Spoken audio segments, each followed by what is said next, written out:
불과 지난달까지의 평균 청약 경쟁 26.4대 1이었는데 둔촌 주공이 이제 6대 1도 안 되는 거죠. 둔촌 주공발 지금 신용 경색 문제가 또 불거질 수도 있는 그런 가능성까지 보입니다. 가격이 하락을 해야 그 정도는 돼야 이제 무릎 밑이라고 볼 수 있겠습니다. 그러니까 지금은 어떤 2008년 이후에 나타났던 완만한 하락 패턴이 아니라 97년 IMF 이후에 나타났던 굉장히 이 급락형 패턴에 매우 가깝습니다.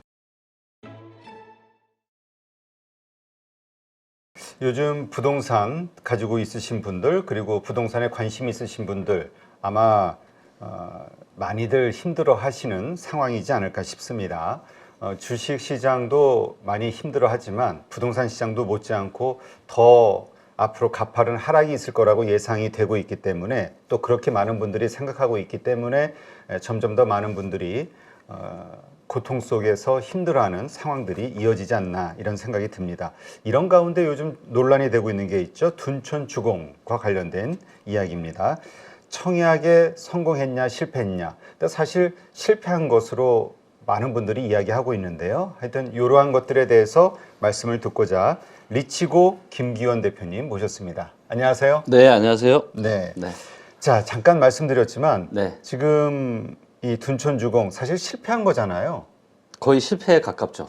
참패라고 하던데 어떤 네. 분들은. 네, 맞습니다. 그게 원래 지금 몇 대 몇이 나왔죠? 지금 이제 1순위 청약 경쟁률이 3.7대 1 정도가 나왔고 2순위까지 해도 6대 1이 안 됩니다. 그러니까 그 몇백 대 1 기대했던 거 아니에요? 맞습니다. 불과 한 1년 전까지만 해도 뭐 한 170대 1 이렇게 보통 나왔었죠. 그리고 이제 서울에 1월 달부터 2022년 1월 달부터 12월 달까지 평균 청약 경쟁률이 얼마였냐면요.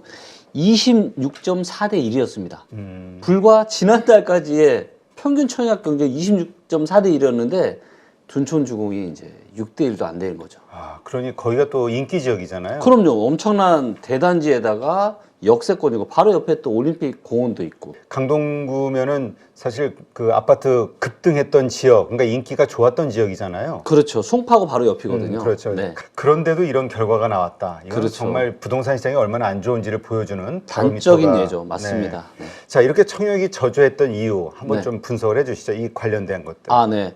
가장 큰 이유는 뭐냐, 뭐, 누구는 뭐 분양가도 높다, 이런저런 말씀들이 있지만, 가장 큰 원인은 뭐냐면, 최근에 급격한 부동산 시장의 하락이에요. 자, 둔촌 주공 이제 84 타입이 지금 13억 정도 하고, 이제 옵션이랑 조금 느는 14억 정도 하거든요. 분양가가. 근데, 입주는 2025년 지금 1월 달이라고 하는데, 이것도 조금 늘어질 수 있어요. 그래서 2025년 초 정도 예상합니다. 그리고 8년 동안 전매 제한이고 2년을 실거주해야 됩니다. 그러니까 입주를 하고 나서 8년 동안 아예 이제 팔 수가 없는 거죠. 그러면 대략적으로 한 돈이 10년 정도 묶여 있어야 되는 건데, 자, 그런데 주변에 지금 상황을 보게 되면요. 요거는 잠깐 화면을 좀 보도록 하겠습니다.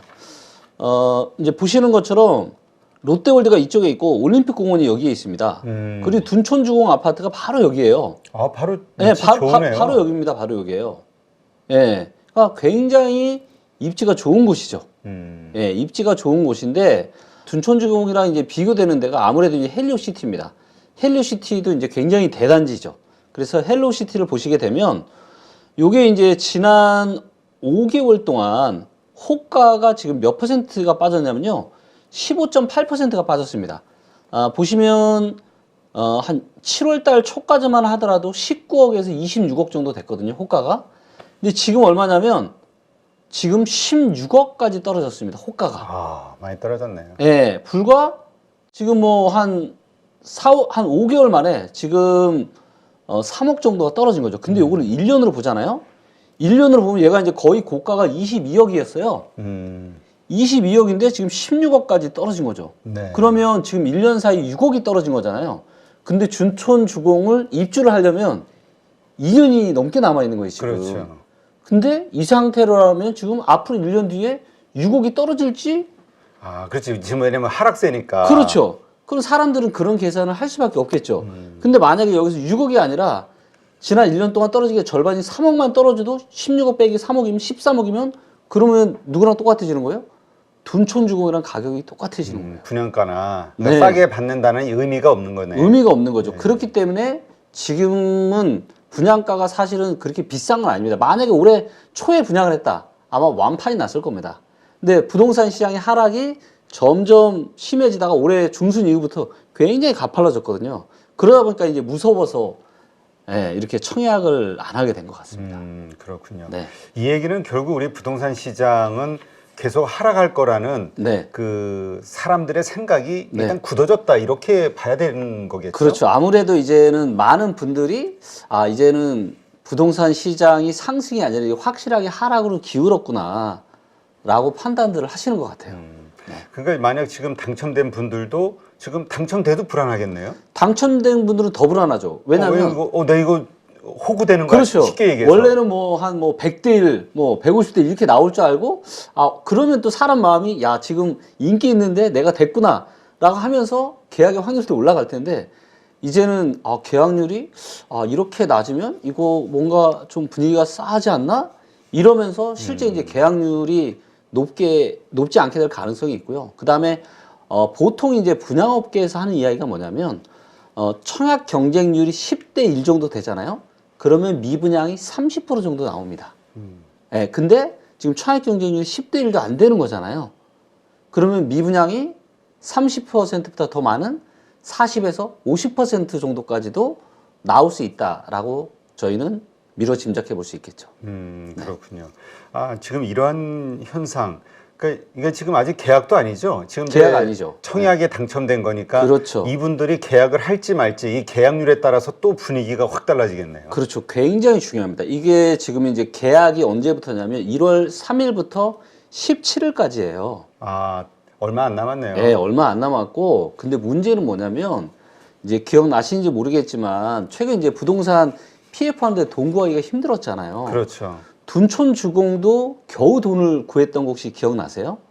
둔촌주공도 7,200억 정도 조금 넘는 돈을 건설 회사들이 보증을 서서, 회사가 누구냐면 주관사가 누구였냐면 KB증권이 5,400억, 그 다음에 한국투자증권이 1,800억 정도로 주관을 해서 돈을 마련을 했는데 이게 금리가 12%짜리였어요. 와, 엄청 높네요. 그렇죠. 그리고 이게 단기 대출이었습니다. 이게 만기가 언제냐면 둔촌주공의 계약일이 끝나는 바로 다음 날인 1월 19일이에요.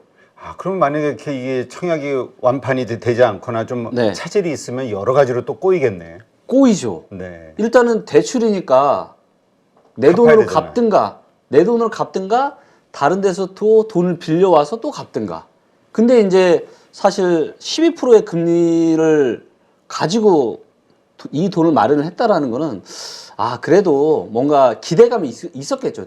둔촌주공이 그래도 지금 둔촌인데. 네, 그렇죠. 그런 마음. 하지만 뭔가 시장의 분위기가 싸하니까 금리를 이제 12%를 발행해서 했던 건데 이게 만약에 미계약이 기대하는 것보다 많이 나오게 되면은 이 7천억이 넘는 돈을 차환을 하는데 굉장히 심각한 문제가 발생할 수 있겠죠. 그래서 우리가 강원랜드발 지금 신용경색 문제가 좀 살짝 있다 요즘 주춤한데 그렇죠. 이 둔촌주공 때문에 둔촌주공발 지금 신용경색 문제가 또 불거질 수도 있는 그런 가능성까지 보입니다. 아니 저부터도 지금 딱 이야기를 들으면서 어떤 네. 생각이 드냐면 이렇게 좋은 PF 사업장인데 그러니까요. 이게 힘들다고 하면 다른 PF들은 지금 어떤 거지? 맞습니다. 이게 딱 떠오르는데. 그렇죠. 그래서 이제 최근에도 이제 뭐 지방에 있는 동월건설이나 이렇게 부도 기사 보셨겠지만 네. 20% 30%의 이런 뭐 사채까지 써가면서 사업을 해보려고 했지만 결국 돈을 구하지 못해서 부도가 난 거잖아요. 작년만 해도 500억이 넘는 매출을 올렸던 굉장히 우량한 회사였는데 근데 둔촌주공마저 그나마 좀 시장이 안 좋아도 그래도 둔촌이니까 될 거야라고 했지만 막상 뚜껑 까보니까 지금 너무 불안한 결과가 나왔고 이게 실제로 사람들이 돈을 넣는 계약일이 다 지나면 이제 명확하게 이제 얼마가 그렇죠. 계약이 안 된지가 나올 거잖아요. 그 결과에 따라서 지금 대한민국의 이 부동산 PF 관련한 이 시장에 엄청난 지금 악영향이 나타날 수도 있는 그런 시기라 봅니다. 그러겠네요. 이게 진짜 지금의 부동산 PF를 그 현장들에 대해서 네. 이게 지금 잔고가 제가 그때 라고 들었던 것 같은데 올해인가 내년도 그 상환해야 될 때. 네, 네. 올해 연말까지도 상환액이 상당히 지금 많이 있고요. 네. 근데 이런 것들이 아주 힘들어질 수 있다. 네. 그렇군요. 그러니까 둔촌주공도 지금 12%로 사업을 해서 했는데 잘 안 된 거잖아요. 그럼 우리가 이제 돈을 빌려주는 입장에서 생각을 해보면 제일 잘 되는 둔촌주공도 지금 이렇게 안 되고 있는데 과연 선뜻 금리를 내가 아무리 받는다고 해도 어찌됐건 내가 돌려받을 수 있다는 어느 정도의 확신은 좀 있어야 내가 돈을 빌려줄 수 있는 거잖아요. 근데 둔촌주공마저 안 된다면 과연 누가 이 둔촌주공보다 훨씬 더 못한 사업장에 돈을 빌려주겠냐라는 거죠. 그렇군요. 네. 그래서 이것이 상당히 중요한 문제다. 맞습니다. 굉장히 중요한 그리고 트리거가 될 수 있다. 그러니까 우리 단지 부동산이 그냥 그 입주하냐 마냐, 네. 뭐 미분양 났냐 이게 중요한 게 아니라 우리 한국 자금 시장, 네 맞습니다. 금융 시장의 경색에 대한 네. 상황으로 갈 수도 있다. 그렇죠. 그래서 부동산 기업들이 더 동구하기가 훨씬 더 힘들어지는 거죠. 그리고 이게 뭐 사람의 신체도 다 연결되어 있듯이 경제도 또 연결이 되어 있잖아요. 그렇죠. 그럼 부동산 업계에 또 연관되어 있는 금융회사들까지 불똥이 튀게 될 거고요. 예, 자칫 이게 이런 작은 불로 시작을 해서 상당히 또 큰 불로까지 번질 수 있는 그런 가능성이 있는 부분이라고 생각합니다. 그러면 이걸 그래도 좀 긍정적인 부분을 찾아볼 수는 없을까라는 네. 측면에서 네. 왜냐하면 어쨌든 이렇게 떨어질 수도 있지만 나중에 보면 우리가 사실 당첨받는 거 어렵잖아요. 네. 예, 당첨받는 거 어려운데 네. 일단 좀 쉽게 살 수 있어라는 측면에서 네. 여기 좀 있으면 올라가지 않겠어? 지역적으로 위치도 그렇고 입지도 네. 이런 어떤 긍정적인 요소는 없을까요? 아, 저도 좀 긍정적인 요소를 좀 찾았으면 좋겠는데 지금 상황에서는 사실은 긍정적인 요소를 찾기가 너무 힘든 게 이제 우리가 한번 이 집을 이제 우리가 계약을 하는 입장에서 생각을 해보면 이제 5구 타입 같은 경우는 그래도 이제 대출이 좀 되니까 대출이자가 뭐 조금 올라간다고 해도 내가 감당할 수 있으면 할 수는 있겠지만 84 타입 같은 경우는 대출이 안 됩니다. 중도금 대출이 안 돼요. 그러면 이제 결국은 내 돈을 가지고 이제 이걸 해야 되는데 지금은 그리고 이제 8년 동안 팔지를 못하잖아요. 네. 근데 은행에다가 내가 예를 들면 10억이라는 돈을 가지고 내가 한다면 10억이라는 돈을 은행에다 맡기면 이자를 얼마 주죠? 지금은 4에서 5% 정도는 그렇죠. 받을 수 있잖아요. 4에서 5%. 근데 이 돈을 내가 10년 동안 묶어놔야 돼요. 그러면 둔촌주공을 예를 들면 14억의 분양을 84 타입을 옵션 포함해서 14억에 받는다고 하면 이 14억이라는 돈이 8년 동안 입주하고 나서부터 묶이는 거잖아요.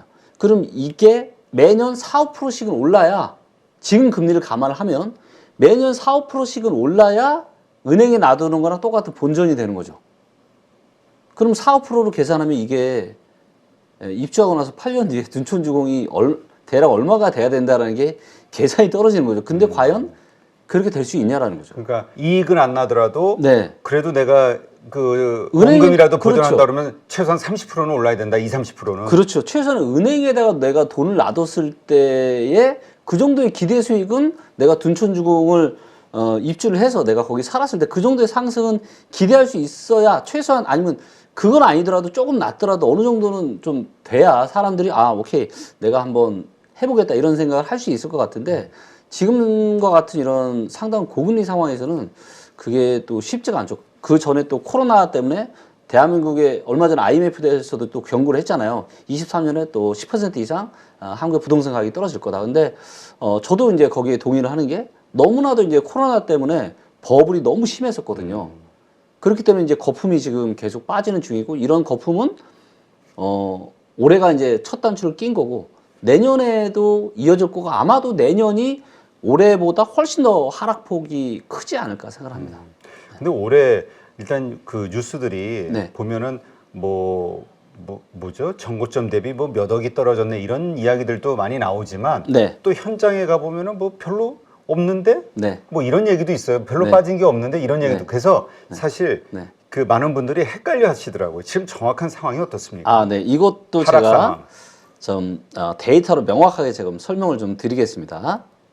자, 먼저 이제 서울에 그러니까 뭐 저희가 다 보여드릴 수는 없으니까 서울 위주로 일단 말씀을 좀 드리도록 하겠고요.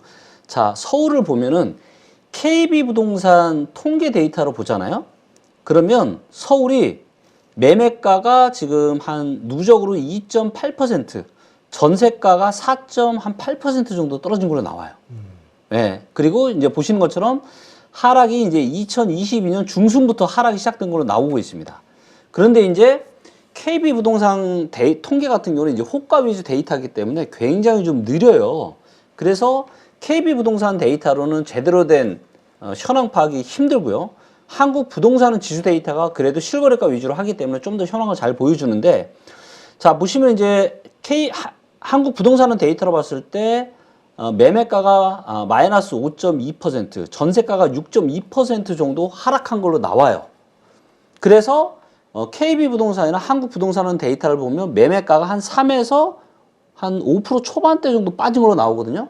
근데 실제로 우리가 피부로 느끼는 하락은 이거보다 훨씬 더 강합니다. 그리고 실제 하락도 훨씬 더 강해요.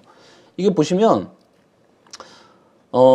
아무래도 이제 이 통계 데이터는 어떤 이제 샘플을 따로 뽑아서 만든 데이터다 보니까 제대로 된 어떤 상승과 하락의 증감률을 제대로 보여주지 못하는, 그러니까 전반적인 흐름은 보여주지만 그 하락이나 상승의 폭을 제대로 못 보여주는데요. 이거는 저희가 이제 만든 이 아파트 실거래가 캔들 차트라고 하는 겁니다. 그래서 주식 차트처럼 똑같이 만들어 놨어요. 그래서 얘를 이제 보시면 전고점이 공급 면적 기준으로 4,300만 원 정도 했습니다. 네. 평당. 근데 지금 얼마냐면요. 3,300만 원 정도 합니다. 그러니까 1,000만 원 정도가 빠진 거예요. 즉 지금 이미 한 20% 이상 지금 빠진 걸로 나오거든요. 그리고 요즘은 이제 거래가 워낙 작은 시기이기 때문에 요즘에 제대로 된 흐름을 보시려면은 어떤 데이터를 봐야 되냐면 호가 데이터를 봐야 돼요. 팔려고 내놓은 가격 데이터 있죠. 네. 자, 잠실 쪽에 유명 재건축 대상 아파트 단지 잠실 5단지를 보겠습니다.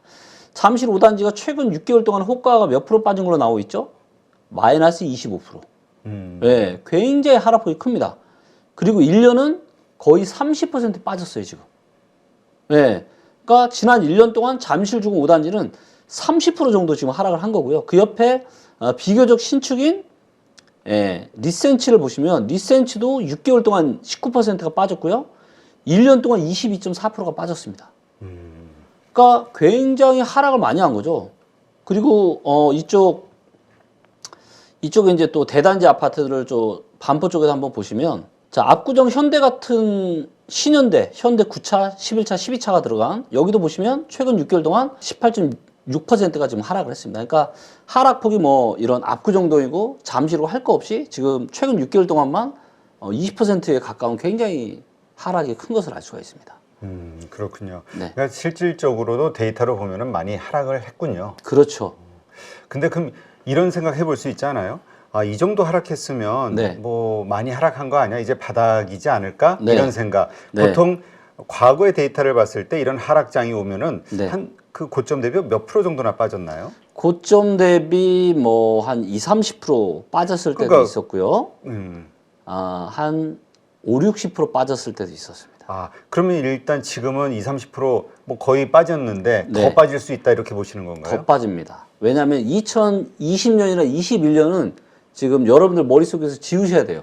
원래는 이런 상승이, 이런 미친 상승은 원래는 없었어야 됩니다. 근데 코로나가 터졌고, 그러면서 각종 주식, 코인, 부동산, 버블이 생겼고, 기준금리 0.5% 됐고, 그러면서 영끌을 했고, 거기에 불을 또 지는 게 임대차 3법까지 생기면서 이제 전세를 2년에서 4년으로 바꾸면서 집주인들이 전세 가격을 엄청나게 이제 끌어올렸고, 거기에 이제 매매가가 밀어올려져서 지금 이런 현상이 나타난 거거든요. 그래서 2020년 중순부터 21년 연말까지의 가격은 여러분들 머릿속에 지우셔야 되고요. 그리고 20년 초중반 가격부터 이제 거기서부터 하락이 시작이 되는 겁니다. 정상적인 하락이. 그리고 지금이 그 정도 선이 되는 거고요. 그래서 여러 가지 데이터로 봤을 때 지역마다 조금씩 다르긴 하지만 2017년에서 2018년 정도까지 가격이 하락을 해야, 그 정도는 돼야 이제 무릎 밑이라고 볼 수 있겠습니다. 그럼 지금 앞으로 어느 정도가 더 빠져야 된다고 보는 건가요? 그런 정도라면? 그런 정도라면 지금부터서도 한 20에서 30%또 빠져야죠. 그러니까 전체적으로 따지면 거의 50% 이상 빠지는 거네요. 네, 맞습니다. 그러니까 지금은 어떤 2008년 이후에 나타났던 완만한 하락 패턴이 아니라 97년 IMF 이후에 나타났던 굉장히 이 급락형 패턴에 매우 가깝습니다. 우리가 보통 강남불패라고 해서 강남이라든가 이런 쪽은 좀 괜찮지 않을까 생각했는데 네. 아까 보니까 송파 쪽도 많이 빠진 거 보면은 네. 강남도 지금 그렇게 빠지고 있나요? 강남도 다 빠지고 있고요. 한번 실제로 데이터를 보시면, 자, 여기 보시면 이제 일단 반포자이 아파트 하면 굉장히 유명한 아파트죠. 네, 그래서 반포자이를 한번 보겠습니다. 자, 반포자이도 지난 6개월 동안 지금 호가가 몇 %, 떨어졌죠? 13.8% 떨어졌습니다. 거의 14% 정도 떨어졌고요. 지난 1년은 그러니까 올해 한 중순부터 이제 하락을 하기 시작한 겁니다. 반포자이 같은 경우. 네. 그리고 뭐 요 주변에 지금 또 네, 여기 상품 아파트 같은 경우도 상품 아파트 최근 6개월 동안 10% 정도 지금 빠졌죠. 그러니까 딴 데보다는 좀 덜하긴 한데 그렇죠. 조금 덜하긴 하지만 최근 6개월 동안 그래도 한 10%나 조금 그 이상 정도는 다 빠진 거죠. 6개월 만에.